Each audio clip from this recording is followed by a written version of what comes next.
Andamana nasi mtazamaji hadi tamati. Mtangazaji wetu wa ishara hii leo ni Caroline Njoroge. Rais William Ruto amewasili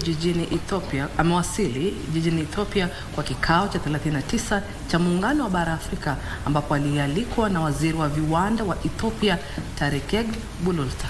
Bali na kuhudhuria kikao hicho, rais pia anatarajiwa kushiriki mazungumzo na viongozi wa mataifa wanachama kuhusu kuimarishwa kwa ushirikiano katika sekta za biashara, uwekezaji, afya, usalama na ufadhili wa ajenda ya mageuzi ya Kenya katika miundo msingi ya unyunyizaji maji, mashamba na kawi.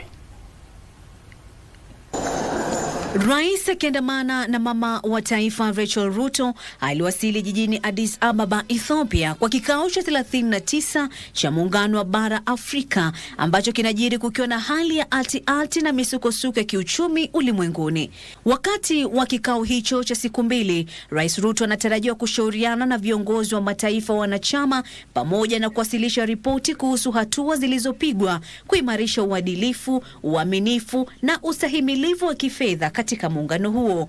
Pia ataongoza mikutano ya kamati ya marais wa mataifa wanachama na serikali kuhusu mabadiliko ya tabia nchi, na pia kuwasilisha ripoti ambayo itaainisha msimamo wa pamoja wa bara Afrika kuhusu hatua za kukabili mabadiliko ya tabia nchi, ustahimilivu na ufadhili wa masuala ya tabia nchi.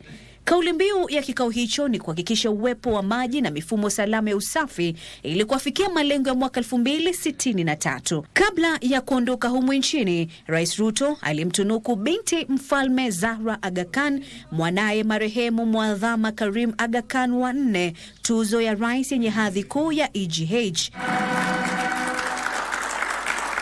The Chief of the Order of the Golden Heart, CGH, Kenya's highest civilian honor.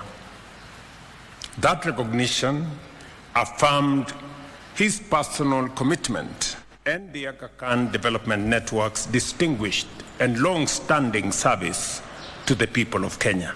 Your leadership ensures that integrated health, education and social development services reach millions, strengthening local systems and empowering families, particularly women and girls. I can't thank you enough for this great honor, which I would like to share with everyone in the AKDN, everybody who is previously in our network, everybody who contributes, and the impact that they have around the country. Tuzo hiyo ilitambua kujitolea kwake katika kuinua jamii kupitia mtandao wa maendeleo wa Aga Khan humu nchini na kimataifa. Kasi cha Namasha, Darubini.